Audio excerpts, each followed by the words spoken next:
तो 1 मोल के लिए पूछा जा रहा तो 2/5 हो जाएगा कि 5/2 होगा। 2/5 होगा।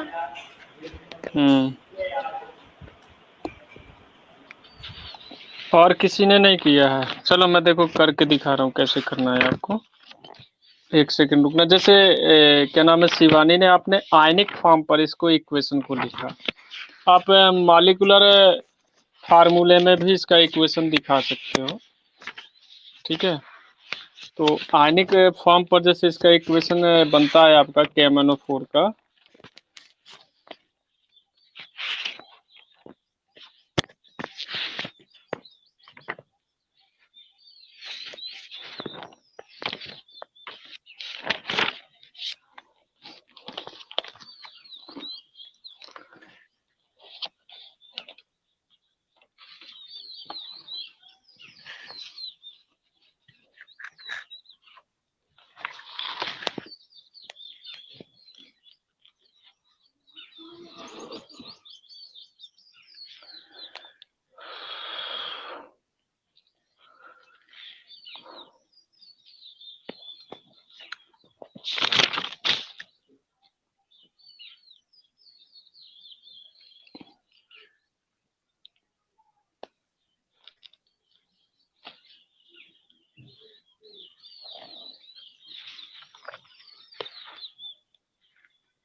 देखो समझो, ये आपका KMnO4 है। ठीक है, दिखाई दे रहा है ना सबको? हेलो, दिखाई दे रहा है ना आप लोगों को? Yes sir. थोड़ा साफ आ जाएगा कैमरा।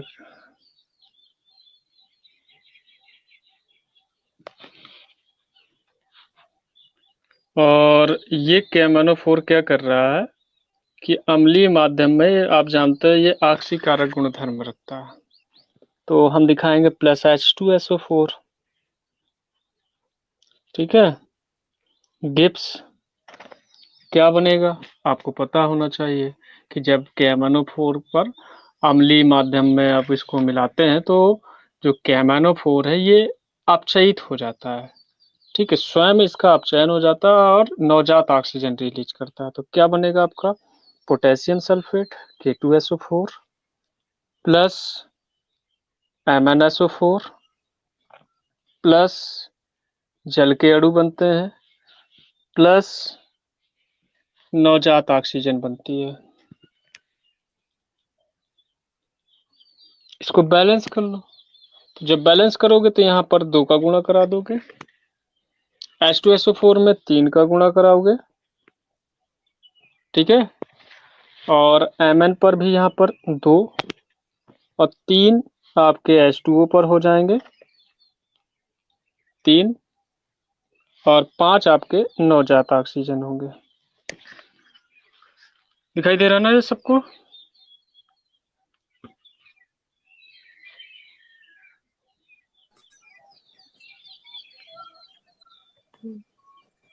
हम्म। यस सर, दिखाई दिया।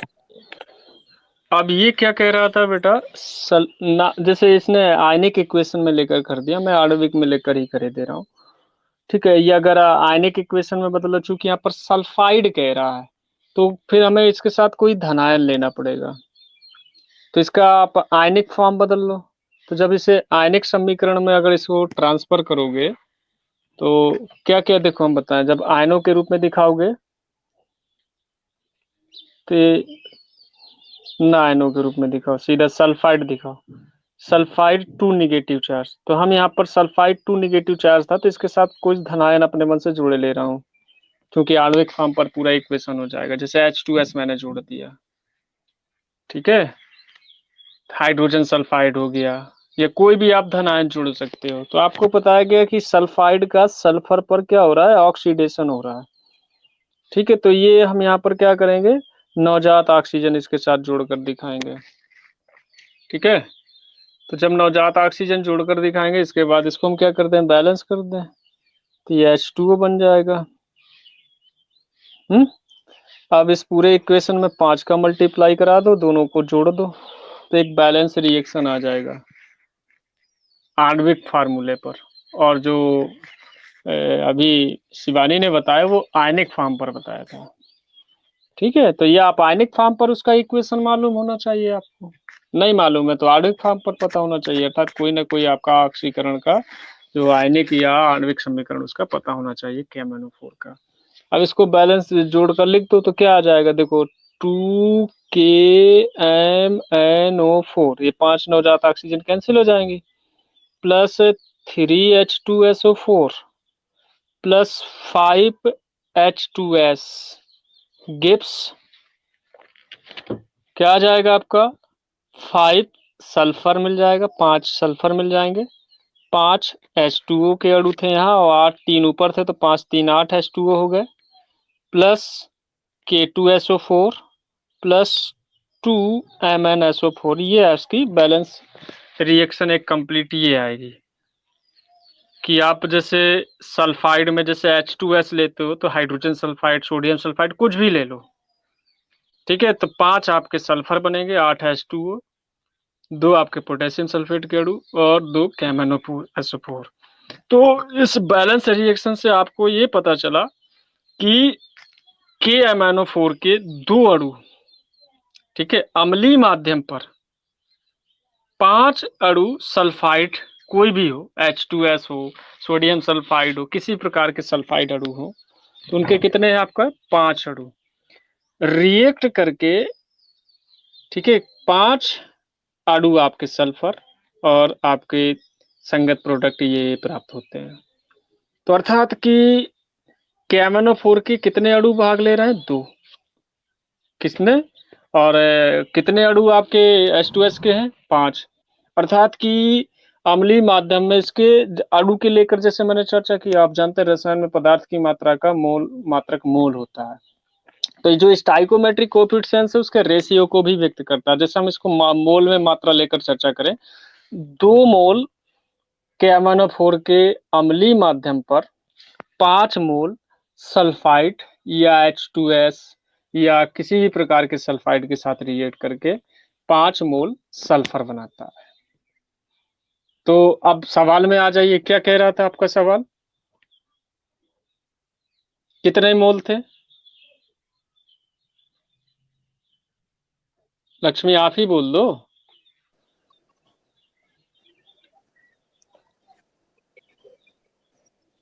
अम्लीय माध्यम 1 मोल सल्फाइड आयनों के साथ अपक्रिया करने आवश्यक ठीक है, KMnO4 तो देखो बैलेंस रिएक्शन से आपको पता चल रहा है कि 5 मोल के संगत KMnO4 के 2 मोल रिएक्ट कर रहे हैं, तो 1 मोल के साथ कितना रिएक्ट करेगा? अगर हमें 1 का इसका निकालना तो कैसे निकालेंगे? 5 के साथ 2 रिएक्ट कर रहा है KMnO4, तो 1 के साथ ये कितना रिएक्ट करेगा? अगर 1 मोल है तो ये कितना हो जाएगा? 5 के साथ 1 था तो 1 के साथ कितना, अरे 2/5 डिवाइड करके निकालोगे ना। Yes sir. जब 5 के साथ आपको पता 2 अणु रिएक्ट कर रहे हैं तो 1 के साथ कितना रिएक्ट करेगा? 2/5 KMnO4 रिएक्ट करेगा। अगर इसके 1 मोल है तो ये कितना रिएक्ट करेगा? 2/5।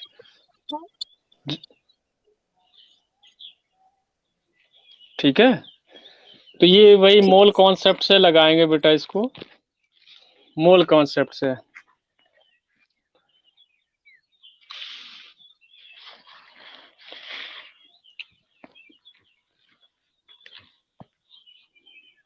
कोई भी किसी भी रासायनिक अपक्रिया का जो संतुलित समीकरण होता है उसमें जो लगी हुई जो आगे संख्या होती है उनको हम बोलते हैं स्टाइकोमेट्रिक कोएफिशिएंट्स, स्टाइकोमेट्रिक गुणांक, और वे गुणांक उस अपक्रिया में, ठीक, उसकी रेशियो को भी व्यक्त करता है कि कितने रेशियो पर रिएक्टेंट लिया जाए तो कितने रेशियो पर आपको प्रोडक्ट मिलेगा। तो ये रेशियो बेटा हम उसके मोल पर जैसे लेकर चर्चा कर सकते हैं, अणुओं में लेकर चर्चा कर सकते हैं, या लीटर में, या जिस पर आप पर चर्चा करना चाहो, जो भी उसकी यूनिट लेकर चर्चा करना हो चाहो तो वो यूनिट में चर्चा कर सकते हो। कहने का तात्पर्य एक निश्चित रेशियो को व्यक्त करता है, ये आपको ध्यान रखना है। अगला क्वेश्चन कह रहा था निम्नलिखित में से कौन सा उभयधर्मी ऑक्साइड है। उभयधर्मी ऑक्साइड कैसे होते हैं बेटा, ऐसे आपके ऑक्साइड, ठीक है, जो अम्ल और क्षार दोनों के गुणधर्म प्रदर्शित करें। ऐसे आपके ऑक्साइड जो अम्ल तथा क्षार दोनों के गुणधर्म प्रदर्शित करें तो वो आपके उभयधर्मी ऑक्साइड कहलाते हैं। तो यहाँ पर आपको यही पूछा जा रहा था कि कौन सा उभयधर्मी ऑक्साइड है। तो यहाँ पर मैं आपको बता दूं कि जो क्रोमियम के जो ऑक्साइड है जिसमें से Cr2O3 और इसमें Cr के जो है दो तरीके के ऑक्साइड और दिए गए हैं, CrO3 और CrO, ठीक है। तो उभयधर्मी ऑक्साइड ऐसे ऑक्साइड हैं कि जो जलीय विलयन पर अम्ल और क्षार, मतलब अम्ल का भी निर्माण करें और क्षार का भी निर्माण करें, अर्थात दोनों का गुणधर्म प्रदर्शित करें, तो वो उभयधर्मी ऑक्साइड है। तो यहाँ पर जो उभयधर्मी ऑक्साइड होता है वो क्रोमियम का जो है आपका जिसमें से उसकी ऑक्सीडेशन नंबर 3 हो, तो क्रोमियम की ऑक्सीडेशन नंबर 3 वाला जो है आपका Cr2O3 है, ठीक है, Cr2O3 क्रोमियम की ऑक्सीडेशन नंबर 3 वाला जो आपका क्रोमियम आयन होगा वो आपका उभयधर्मी होगा, 3 वाला। तो Cr2O3 इसमें क्रोमियम की ऑक्सीडेशन नंबर 3 आएगी। और इसी प्रकार जो है आपका वेनेडियम का जो उभयधर्मी ऑक्साइड होगा वो आपका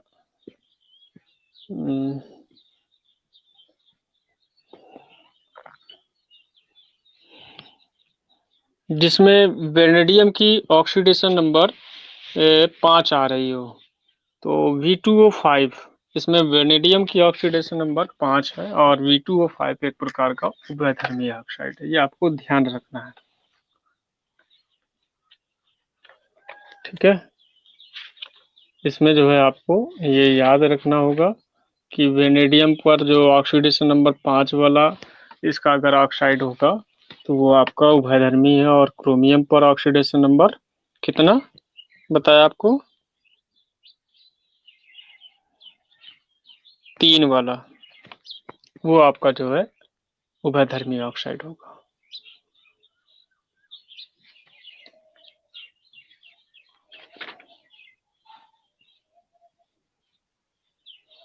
अगला देखिए, इसमें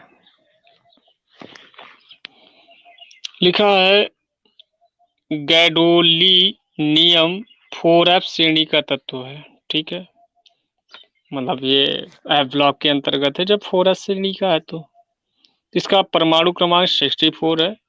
तो इनमें से कौन सा इसका इलेक्ट्रॉनिक विन्यास सही है। तो 4F श्रेणी का तत्व है तो इसका इलेक्ट्रॉनिक विन्यास कौन सा सही है, 64 इलेक्ट्रॉनिक विन्यास देख लो जिसमें बैठ रहा हो सही हो जाएगा।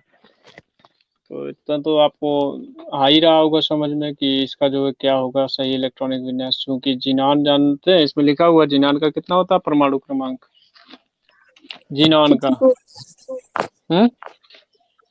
54 मतलब ये जो है शॉर्ट करके जो है दिया गया 54 होता है, 54, ठीक है। और 54 और इसके बाद दिखाया गया कि 6S2 मतलब S पर जो है 2 इलेक्ट्रॉन डाला गया और डालने के बाद D पर 2 डाला गया, फिर 4F पर 6 डाला गया। तो इसका कौन सा सही इलेक्ट्रॉनिक विन्यास होगा वो आपको बताना है। तो जो पहला नंबर का इलेक्ट्रॉनिक विन्यास है लिखा XeF4, ठीक है,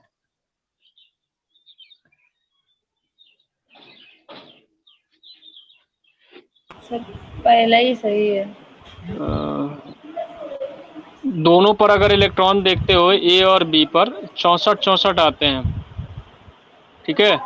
और मैं आपको बता दूं कि D पर जो है आपके इलेक्ट्रॉन जो है पहले किस पर प्रवेश करेगा, 4D पर कि 4F पर, 4 3 7 5 2 7, पहले इलेक्ट्रॉन D पर मेरी बात सुनो, ये इस नियम का अपवाद है। मैं आपको बता दूं, आप बाउ नियम के अपवाद है ये एलिमेंट्स। ठीक है, जब आप इसका इलेक्ट्रॉनिक विन्यास करोगे तो जिनॉन अब मैंने लिखा, अब इलेक्ट्रॉन 4s 4f लिखा, 5d लिखा और 6s लिखा। तो सबसे पहले इलेक्ट्रॉन 6s पर एंटर करेगा, क्योंकि इसकी एनर्जी कम है, 6 है। और 5d की एनर्जी कितनी, 7 है, और 4f की एनर्जी भी 7 है। तो इलेक्ट्रॉन जब एनर्जी क्या हो, बराबर हो, ठीक है, तो इलेक्ट्रॉन क्या होता है कि जब एनर्जी बराबर होती है तो उस सेल में पहले प्रवेश इंटर करेगा, जिसमें क्या होती है कि ऊर्जा कम होती है। तो पहले आपका इलेक्ट्रॉन इंटर करेगा 6s में से, तो 2 भर दिया। फिर इसके बाद 4f में इंटर करेगा, तो 4f में कितना इलेक्ट्रॉन हो जाएगा, वो 7 इलेक्ट्रॉन होगा। ठीक है, क्यों 7 होगा, क्योंकि इसमें 7 एफ कोष में 7 एफ ऑर्बिटल होते हैं, और सातों पर एक एक इलेक्ट्रॉन होना एक स्थायी व्यवस्था पर हो जाएगा, तो एक एक इलेक्ट्रॉन 7 पड़ जाएंगे। लेकिन डी पर आपका एक इलेक्ट्रॉन इसमें एंटर करेगा, 5d1। ठीक है, तो इसका इलेक्ट्रॉनिक विन्यास आपका ए नंबर सही है। इसके बाद क्वेश्चन नंबर 14 लिखा गया कि जब धातुओं के क्रिस्टल जालक के बीच छोटे छोटे परमाणु फंस जाते हैं, ठीक है, तो अंतराकाशी यौगिक बनाते हैं। जब क्रिस्टल में छोटे छोटे परमाणु फंस जाए, मतलब एक स्थान से दूसरे स्थान स्थानांतरित हो जाते हैं, तो वहां पर इंटरसेलुलर स्पेस, तो अंतराकाशी यौगिक बनते हैं। निम्नलिखित में से कौन सा अंतराकाशी यौगिक का अभिलाक्षणिक गुण धर्म नहीं है? तो अंतराकाशी जो यौगिक बन जाते हैं क्रिस्टल में, तो इनका जो अभिलाक्षणिक गुणधर्म कौन सा नहीं है, वो आपको बताना है। ठीक है, तो जैसे कोई भी क्रिस्टल होता है, तो आप देखते हो ना कि क्रिस्टल जालक में जो एक परमाणु से दूसरे परमाणु के बीच की दूरी होती है, इसके अलावा जब एक परमाणु दूसरे परमाणु से जुड़े होते हैं तो उसमें थोड़ा सा स्पेस होता है, वो कहलाता है इंटरसेलुलर स्पेस। और उस स्पेस पर जैसे मान लीजिए कोई परमाणु आकर जुड़ गया, तो क्या बनता है आपका अंतराकाशी यौगिक। तो अंतराकाशी यौगिक में जैसे लिखा है, इसमें कौन सा अभिलाक्षणिक गुण नहीं है, तो जब लिखा है इनके गलनांक शुद्ध धातुओं की तुलना से उच्च होते हैं। इसलिए तो उच्च होंगे क्योंकि ये मेटल के साथ जो आपका जो भी धातु का क्रिस्टल था उसके साथ जो है क्या करता है, केमिकल बॉन्ड बनाता है। ठीक है, और ये बंद कैसे होते हैं, आयनिक बंद होते हैं, तो इसलिए इनके गलनांक जो है आपके धातुओं की तुलना में उच्च हो जाएंगे। तो बिल्कुल सही है। और लिखा ये बहुत कठोर होते हैं क्योंकि इंटरसेलुलर स्पेस पर जैसे ये आपके यौगिक मतलब परमाणु आकर जुड़ गए, तो वहां पर जो आपका बना यौगिक है, तो वहां पर इंटरसेलुलर स्पेस पर जो है केमिकल बॉन्ड फॉर्म होने के कारण, और जो आपकी जो इसकी जो ज्यामिति शेप है वो और भी त्रिविम और जटिल हो जाती है। तो ये कठोर भी हो जाएंगे अगर ज्यामिति तो संरचना को तोड़ी जाएगी। फिर लिखा ये धात्विक चालकता बनाए रखते हैं। हाँ, ये भी सही है, धात्विक चालकता बनी रहती है। लिखा है ये रासायनिक रूप से बहुत क्रियाशील होते हैं। तो यही आपको बताना चाहूंगा कि ये रासायनिक रूप से बहुत कम क्रियाशील होंगे, क्योंकि ये कॉम्प्लेक्स में जुड़ जाते हैं। क्योंकि इंटरसेलुलर स्पेस पर जो है परमाणु आकर जुड़ रहा, तभी इंटरसेलुलर आपके कंपाउंड्स बन रहे हैं। तो इनमें से क्या होता है कि जो इनकी संरचना है वो कॉम्प्लेक्स हो जाती है, जटिल हो जाती है। तो जटिल होने के कारण ये रासायनिक रूप से थोड़ा कम क्रियाशील होते हैं। तो डी ऑप्शन ही गलत करेंगे इसके लिए। इसके बाद क्वेश्चन नंबर 15 दिया गया, यहाँ पर लिखा हुआ गया कि चुंबकीय आघूर्ण अपने प्रचक्रण कोणीय संवेग और कक्षीय कोणीय संवेग से संबद्ध होता है। तो Cr3 पॉजिटिव चार्ज के प्रचक्रण मात्रा चुंबकीय आघूर्ण का मान होगा। तो आपको यहाँ पर चुंबकीय आघूर्ण आपका Cr3 पॉजिटिव चार्ज का निकालना था। तो चुंबकीय आघूर्ण निकालने के लिए आपको अयुग्मित इलेक्ट्रॉनों की संख्या चाहिए। ठीक है, तो चुंबकीय आघूर्ण निकालने के लिए फार्मूला होता है म्यू बराबर रूट एन कोष्टक में n+2। ठीक है, तो अयुग्मित इलेक्ट्रॉन हम पहले निकालेंगे कि Cr3 पॉजिटिव चार्ज पर कितना अयुग्मित इलेक्ट्रॉन होगा। तो जैसे इसका इलेक्ट्रॉनिक विन्यास करो, तो 3 इलेक्ट्रॉन तो डोनेट कर रहा है, तो क्रोमियम का होता है परमाणु क्रमांक 24, तो बचा कितना इलेक्ट्रॉन, 21। तो 4s से एक इलेक्ट्रॉन निकालेगा, 2 इलेक्ट्रॉन d से निकालेगा। तो 21 का इलेक्ट्रॉनिक विन्यास जब किया जाएगा तो 18 और 3d पर कितना हो जाएगा इलेक्ट्रॉन, 18 5 कितना होता है, 23 21 करना है, 18 3 21, तो 3d पर जो है 3 इलेक्ट्रॉन होगा। ठीक है, और 3 इलेक्ट्रॉन इसे कोष पर जब भरोगे तो ऑर्बिटलों में, ठीक है, डी ऑर्बिटल पर जब इलेक्ट्रॉन आप भरो जाएंगे तो आपके तीनों इलेक्ट्रॉन कैसे होंगे, अनपेयर्ड होंगे, अयुग्मित इलेक्ट्रॉन होंगे। तो जब तीनों ही अनपेयर्ड इलेक्ट्रॉन है अर्थात 3 अयुग्मित इलेक्ट्रॉन होंगे तो n बराबर 2 आ गया। आप म्यू बराबर फार्मूला यूज करोगे रूट n कोष्टक में n+2, तो n+2 करोगे तो हो गया 5, और 5 इंटू n का मान 3 था तो 5 3 15, रूट 15 आ गया। और फिर अंडर रूट 15 का मान निकाल लेना, रूट 15 का मान कितना आएगा, 4 चौको 16 होता है, अगर 4 का वर्ग निकालते तो 16, तो ये 3 पॉइंट समथिंग कुछ आएगा। 3 पॉइंट समथिंग में इसमें देख लेना, 4 ऑप्शन दिए हैं, एग्जैक्ट मान निकालो। तो रूट 15 का मान जो है निकाल ले, 3 पॉइंट, ये आ जाएगा 3.8 लगभग है। तो 3.8 में अगर देखा जाए तो ये ऑप्शन दिया गया बी ऑप्शन 3.87, ठीक है, बोर मैग्नेटांट, चुंबकीय आघूर्ण का मात्रक बोर मैग्नेटांट होता है, बी एम लिखते हैं शॉर्ट में।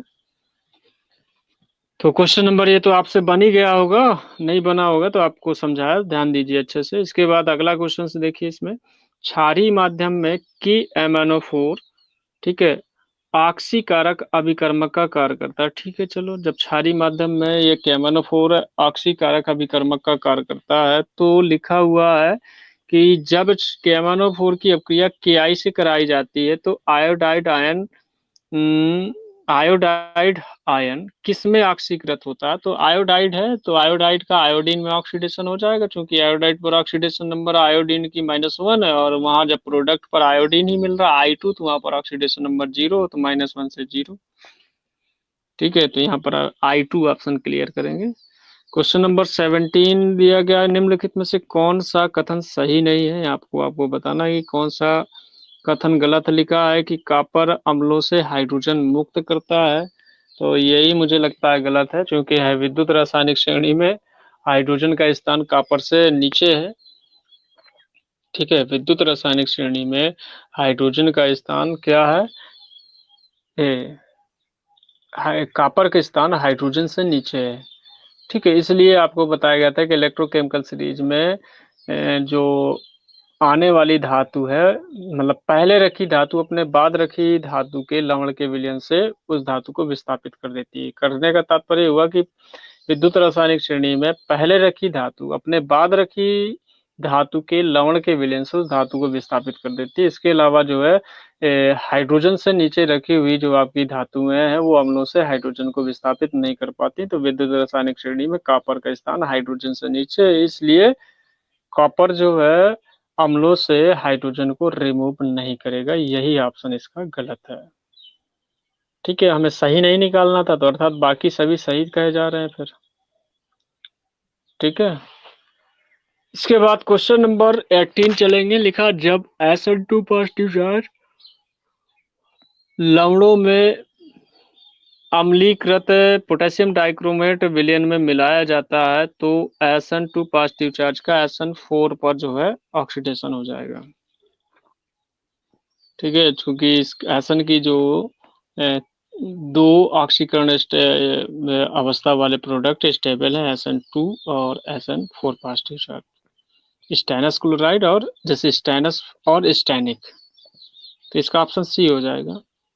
क्वेश्चन नंबर 19 चलेंगे। लिखा है कि मैग्नीज की फ्लोराइडों में अधिकतम ऑक्सीकरण अवस्था +4 है। ठीक है, Mn की यहाँ पर ऑक्सीडेशन नंबर +4 है। ठीक है, ये बिल्कुल सही कहा जा रहा है, परंतु ऑक्साइडों में अधिकतम ऑक्सीकरण संख्या +7 होती है, क्योंकि, ठीक है, मतलब यहाँ पर आपसे कहा जा रहा है कि फ्लोरा हैलाइड में जो है इसकी ऑक्सीडेशन नंबर +4 है, और ऑक्साइडों में जो है इसकी ऑक्सीडेशन नंबर आपकी +7 होती है। इसका क्या रीजन है, यही आपको बताना था।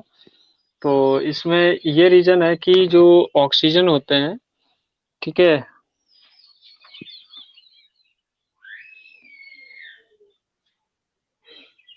लिखा पहला ऑप्शन लिखा फ्लोरीन ऑक्सीजन से अधिक है विद्युत ऋणात्मकता, ये तो चलो ठीक है, ये कोई खास रीजन नहीं है। विद्युत ऋणात्मकता तो इलेक्ट्रॉन अपनी ओर आकर्षित करने की क्षमता से होता है। फ्लोरीन में डी ऑर्बिटल नहीं होते हैं। हाँ, फ्लोरीन में डी ऑर्बिटल नहीं होते हैं, तो इसलिए ज़्यादा ऑक्सीकरण अवस्था नहीं प्रदर्शित करता। बट यहाँ पर हमें MnO2 के बारे में बताना है कि MnO2 में Mn जो है +7 क्यों ऑक्सीडेशन अवस्था शो कर रहा है, तो हमें उससे उचित रिलेटेड जो है जवाब सही ढूंढना है। फिर फ्लोरीन निम्नतम ऑक्सीकरण अवस्था को स्थायित्व देती है, फ्लोरीन निम्नतम ऑक्सीकरण अवस्था को स्टेबल करता है, तो हाँ ये भी सही है कि मतलब यहाँ फ्लोरीन से रिलेटेड चर्चा है। MnO में कोई चर्चा नहीं है। ऑक्सीजन से रिलेटेड यहाँ तीनों ऑप्शन में चर्चा नहीं दी गई। डी ऑप्शन में चेक करेंगे, यहाँ लिखा ऑक्सीजन से रिलेटेड एक चर्चा बताई जा रही है कि सहसंयोजी यौगिकों में फ्लोरीन केवल एक बंध बनाता है जबकि ऑक्सीजन 2 बंध बना लेता है। ये बिल्कुल सही है कि सहसंयोजी अणुओं में जो ऑक्सीजन है वो डबल बॉन्ड बना सकता है जबकि फ्लोरीन सिंगल बॉन्ड बना सकता है। तो जब डबल बॉन्ड बना सकता है, इसी कारण जो है ऑक्सीजन जो है जब ये Mn के साथ जुड़ेगा तो ये जो है आपकी ऑक्सीकरण अवस्था Mn की +7 शो कराएगा। फ्लोरीन जो है डबल बॉन्ड नहीं बना सकता और ऑक्सीजन जो है डबल बॉन्ड बना सकता है। तो ऑक्सीजन से रिलेटेड जो है कहीं जुड़ा हुआ चारों ऑप्शन में कोई जवाब नहीं दिया गया, केवल डी में बताया गया, इसलिए डी ऑप्शन को हम लेकर सही कर लेंगे।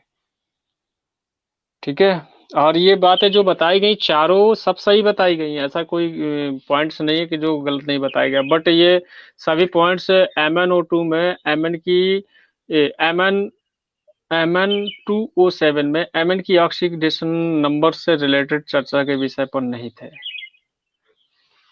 क्वेश्चन नंबर 20 पर चलेंगे। यहाँ पर लिखा है यद्यपि जर्कोनियम, ठीक है, जर्कोनियम कह रहा है यहाँ पर 4D संक्रमण श्रेणी है से तथा हैफनियम 3D हैफनियम 5D संक्रमण श्रेणी से संबंध रखना। ठीक है, फिर भी ये समान भौतिक रासायनिक गुणधर्म प्रदर्शित करते हैं, इसका क्या रीजन है? देखिए, जो आपका पहला तत्व आपको बताया गया जर्कोनियम, ये आपका 3D संक्रमण श्रेणी से है, क्योंकि जो संक्रमण श्रेणी है उनको 4 सीरीज में रखा गया, 3D 4D 5D और 6D सीरीज। तो यहाँ पर दोनों तत्व अलग अलग श्रेणी से संबंधित हैं, बट इनके भौतिक एवं रासायनिक गुण समान होते हैं। और इसका क्या रीजन है, इसका जो रीजन चलो ऑप्शन से में हम देख कर चल रहे हैं कि इसका क्या रीजन है। ठीक है,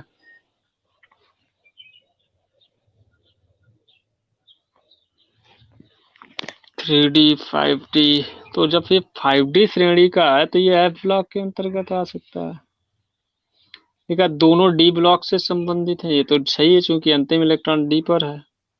दोनों में इलेक्ट्रॉनों की संख्या समान है, दोनों में इलेक्ट्रॉनों की संख्या समान है, दोनों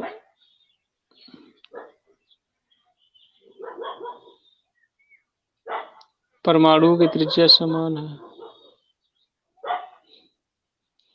भाई दोनों में इलेक्ट्रॉनों की संख्या नहीं समान होगी भाई। ठीक है,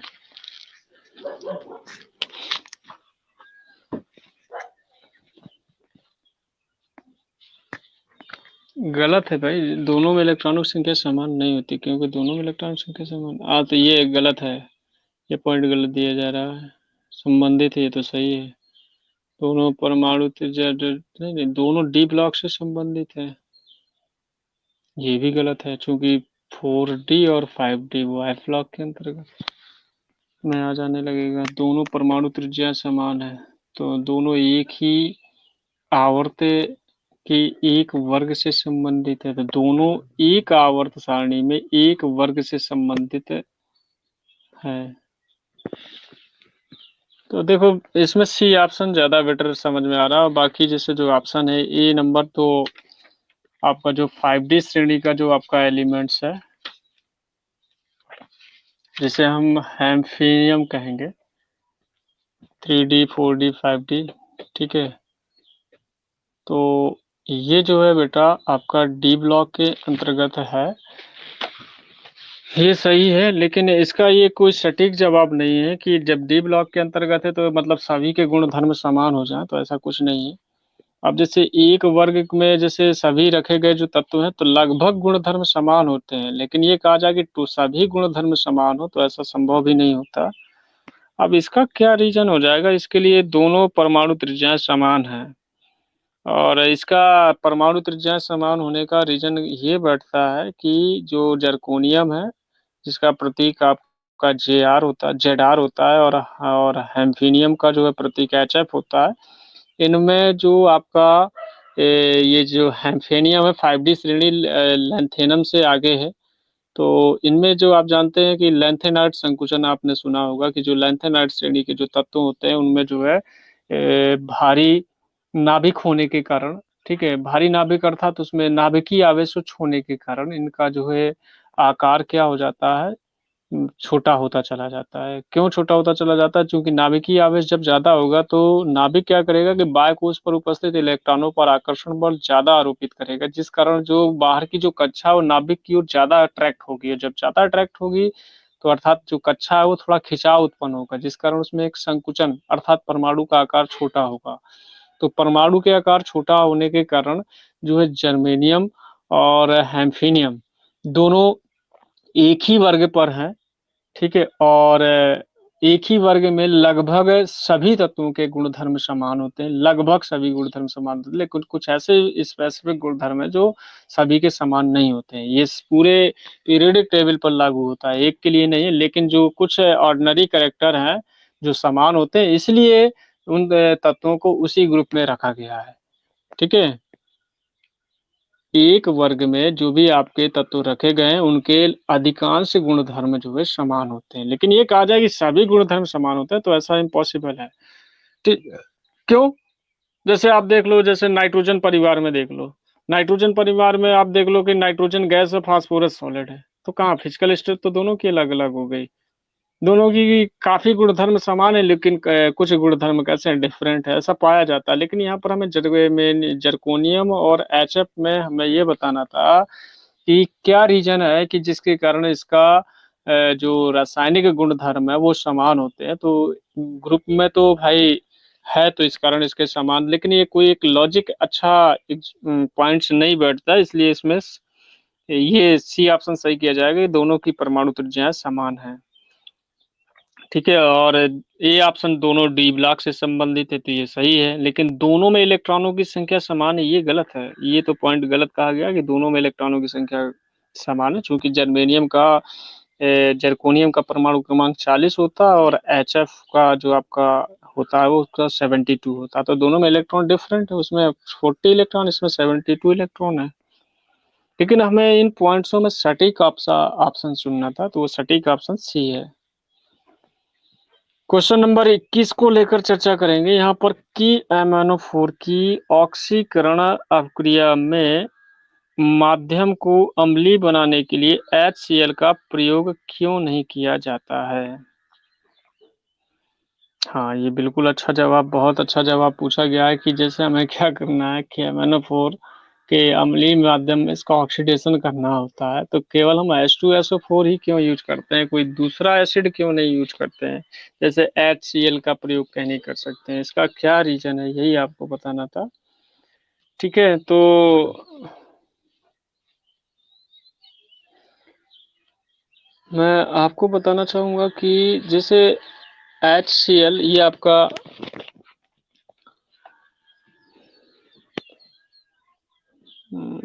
HCl दोनों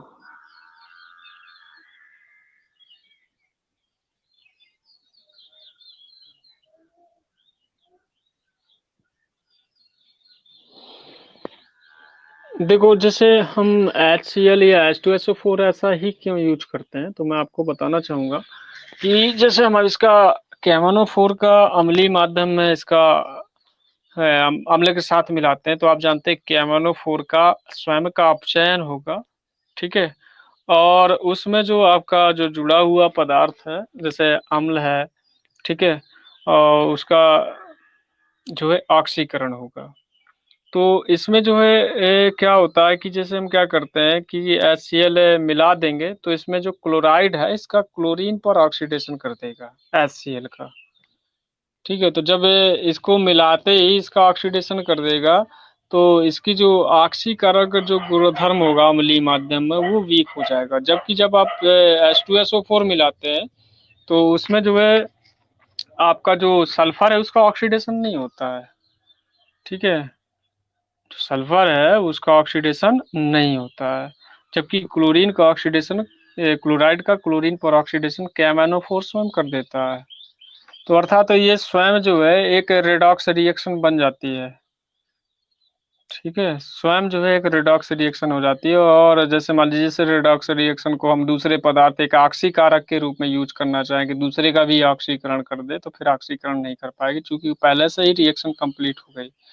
और जैसे हम H2SO4 डालते हैं तो H2SO4 डालने में क्या होता है कि सल्फर का, ठीक है, ये सॉरी जो सल्फर है आपका SO4 होता है ना सल्फर, ठीक, वहां पर सल्फर का जो है ऑक्सीडेशन नहीं कर पाता।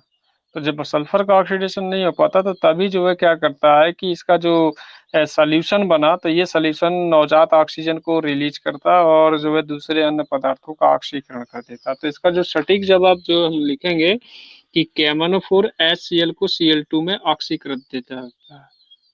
ठीक है, और जब ऑक्सीकृत कर देगा तो मतलब कि ये जो है इस KMnO4 जो है स्वयं एक ऑक्सीकारक का काम करने लगेगा, बट इसका जो अम्लीय माध्यम का जो सॉल्यूशन हुआ वो ऑक्सीकारक का काम नहीं कर पाएगा, अर्थात पहले से ही रेडॉक्स रिएक्शन कंप्लीट हो गई। तो इसका सही जवाब जो है बी ऑप्शन सही कर लेंगे। ध्यान रखना कि KMnO4 में हम HCl और H2SO4 ये क्यों मिलाते हैं, तो और कोई दूसरा एसिड क्यों नहीं डालते हैं, क्योंकि सल्फर H2SO4 का जो सल्फर है उसमें तो उसका ऑक्सीकरण नहीं होता है।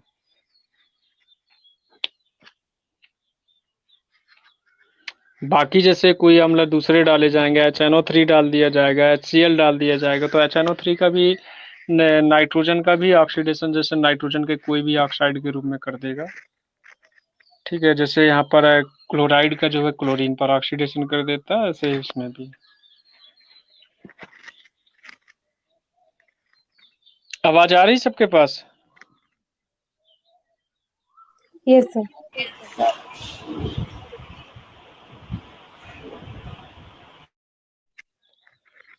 तो इस तरीके से क्वेश्चंस आपके कंप्लीट हुए बेटा। अब इससे मैं कुछ और क्वेश्चंस रह गए, मुझे लगता है कंप्लीट हो चुके सब। इसमें सर क्विज वाले सब कुछ अभी है सर शायद नहीं, मुझे कंप्लीट हो गए, लास्ट ही था ये। कोऑर्डिनेशन कंपाउंड नहीं है सर? है सर अभी देख रहा हूँ। अच्छा सेंटेंस जो लिखा है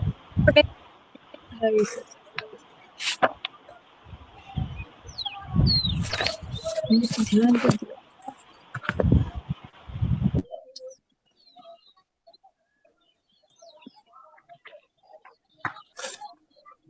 साथ में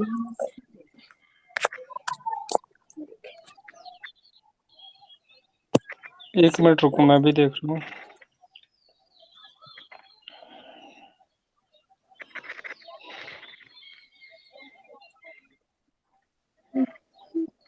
अभी बचा एक F ब्लॉक, ये उपसात संयोजन यौगिक। कोऑर्डिनेशन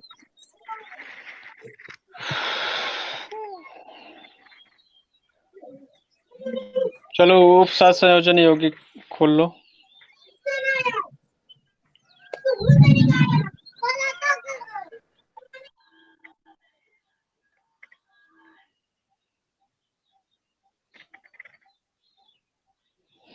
उपसात संयोजन यौगिक खोल लो। इसमें लिखा है कि Cu2 पॉजिटिव चार्ज द्वारा बनाए जाने वाले निम्नलिखित संकुल में से कौन सा सर्वाधिक स्थायी होगा। यहाँ पर log K की वैल्यू नहीं बताई जा रही है, कौन सा स्थायी होगा, क्योंकि वियोजन स्थिरांक से ही हम इसके स्टेबिलिटी की चर्चा करेंगे। कौन सा कॉम्प्लेक्स जो है आपका स्टेबल होगा, ये आपसे पूछा जा रहा है।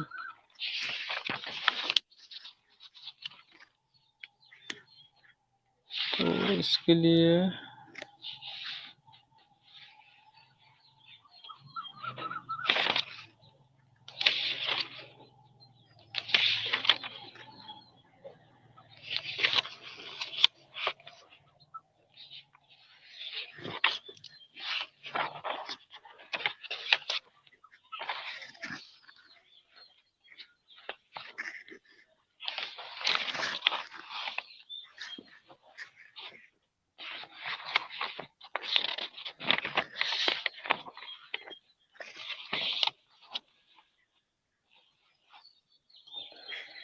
यहाँ पर वियोजन स्थिरांक बेटा नहीं दिया गया, सबके दिखाई नहीं दे रहा इसमें। इसमें क्वेश्चन नंबर 1 दिया गया कि यहाँ पर कॉपर, ठीक है, सेकंड, कॉपर सेकंड, मैंने ऑक्सीडेशन नंबर 2 दिखाई जाए तो हम ऑक्सीडेशन नंबर को कोष्टक में लगा कर लिखते हैं, इसलिए कॉपर सेकंड कह देते हैं। द्वारा बनाए गए निम्नलिखित में से संकुल में से कौन सा अधिक स्टेबल होगा, कौन सा अधिक स्थायी होगा? तो मैं आपको बता दूं कि स्थायी स्टेबिलिटी को प्राप्त करने के लिए अगर उनका, जैसे इनमें इनका वियोजन, जैसे अब इनको बनना दिखाया जा रहा ना, तो बनने के साथ ये रिवर्सेबल दिखाया जा रहा है, अर्थात इससे आप ये बना सकते हो, इससे ये बना सकते हो, ठीक है। तो जब इस कॉम्प्लेक्स को जब बन जाएगा तो जिसमें बनने में क्या होगी कि जो है ज्यादा ऊर्जा निर्मुक्त होगी।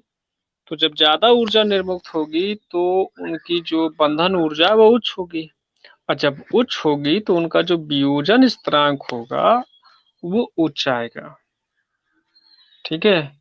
तो ऐसे आपके कॉम्प्लेक्स जिनका वियोजन स्थिरांक उच्च हो, वियोजन स्थिरांक का मान उच्च हो, ठीक है, कोई भी आपका कॉम्प्लेक्स हो या कोई भी सॉल्ट हो, ठीक है, तो जिनका वियोजन स्थिरांक का मान उच्च होता है, आयनाइजेशन कांस्टेंट का नाम मान जो है हाई हो, तो वो आपका कॉम्प्लेक्स या सॉल्ट ज्यादा स्टेबल होगा। क्यों? क्योंकि तोड़ने के लिए ज्यादा ऊर्जा की आवश्यकता पड़ेगी, तो सामान्य परिस्थितियों में वो सॉल्ट अपने आयनों में डिफ्यूज ही नहीं होगा, तो वो सॉल्ट ज्यादा क्या होगा, स्टेबल होगा।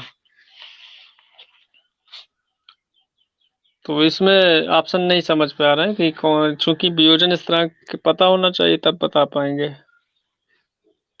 तो बस इतना ध्यान रखना कि अगर वियोजन स्थिरांक जिसका ज्यादा है वो आपका कॉम्प्लेक्स ज्यादा जो है आसानी से जो है क्या होगा, ये जिस जिसका वियोजन स्थिरांक उच्च होता है तो वो कॉम्प्लेक्स या सॉल्ट अधिक स्टेबल होता है। इसका रीजन होता है कि जिसका वियोजन स्थिरांक का मान उच्च है तो उसकी जो बंधन ऊर्जा है वो ज्यादा उच्च होगी, और उतनी ऊर्जा को देने के लिए ज्यादा ऊर्जा की आवश्यकता पड़ेगी। तो एक समान परिस्थिति में जो है जो आपका सॉल्ट है या कॉम्प्लेक्स है, ठीक है, वो ज्यादा स्टेबल रहेगा। तो समान परिस्थिति में ही हम स्टेबिलिटी की चर्चा करते हैं। अगला यहाँ पर क्वेश्चन नंबर 2 दिखाया जा रहा है कि वो यहाँ पर लिखा है कि उपसंयोजन यौगिकों का रंग क्रिस्टल क्षेत्र विपाटन निर्भर करता है और दृश्य क्षेत्र में अवशोषण का सही क्रम होगा। तो मैं आपको बता दूं कि जिनमें से क्या होता है कि ये जो है क्वेश्चन का जो जवाब देंगे हम क्रिस्टल फील्ड थ्योरी से समझेंगे इसमें, कि कौन सा जो है आपका आयन जो है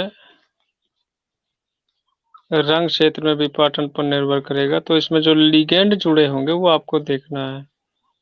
तो इसमें जैसे देखते हैं अमोनिया है, साइनाइड है और H2 है। तो अगर इसमें लिगेंडों की प्रबलता का अगर क्रम देखें तो सबसे ज्यादा जो प्रबल लिगेंड होंगे अर्थात उनकी ऊर्जा ज्यादा होगी। जब ज्यादा ऊर्जा होगी तो वो ज्यादा उत्तेजित अवस्था पर जो है प्रकाश को जो है किए जाएंगे। तो इसमें देखते हैं साइनाइड आयन, फिर दूसरा लिखा अमोनिया, फिर H2O। तो साइनाइड आयन सबसे प्रबल होता है, फिर अमोनिया होता है, फिर H2O होता है। तो साइनाइड आयन वाला जो कॉम्प्लेक्स होगा वो दृश्य प्रकाश में जो है तरंग दैर्ध्य को ज्यादा अवशोषित करेगा, ठीक है। क्यों अवशोषित करेगा? चूंकि जो इसकी जो उत्तेजित है या उत्सर्जित ऊर्जा है या ऊष्मा है वो ज्यादा होगी, तो ज्यादा मात्रा में वो एनर्जी को एब्जॉर्व करेगा। तो यहाँ पर साइनाइड आयन वाला आपका पहला विकल्प, ये ऑप्शन ए सही कर देंगे इसके लिए। ग्रेटर देन दिया, greater than, less than S2।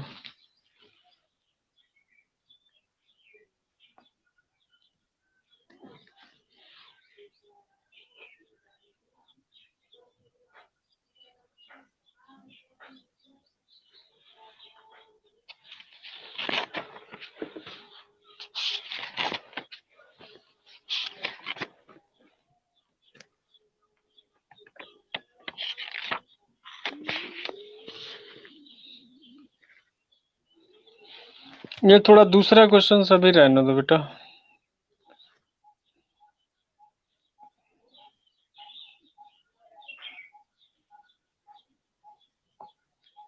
Hello Lakshmi, yes sir.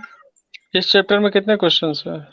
10, 14 नहीं, क्वेश्चंस हैं। 14। 14 क्वेश्चंस हैं। ये आपको फुल एक्सप्लेनेशन के साथ इसको मैं कल समझाता हूँ। ये इस तरीके के क्वेश्चंस बहुत पूछे जाते हैं। क्रिस्टल क्षेत्र विपाटन में जो है इनका दृश्य कैसे जो है दिखाई देता है। और यहाँ पर लिगेंड पर निर्भर करता है। जो प्रबल लिगेंड होगा तो वो जो है दृश्य क्षेत्र में तरंगदैर्घ्य को ज्यादा अवशोषित करेगा। तो लिगेंड की तीव्रता साइनाइड ज्यादा, फिर अमोनिया, फिर H2O होती है। थोड़ा ये ये तो कंफ्यूजन है।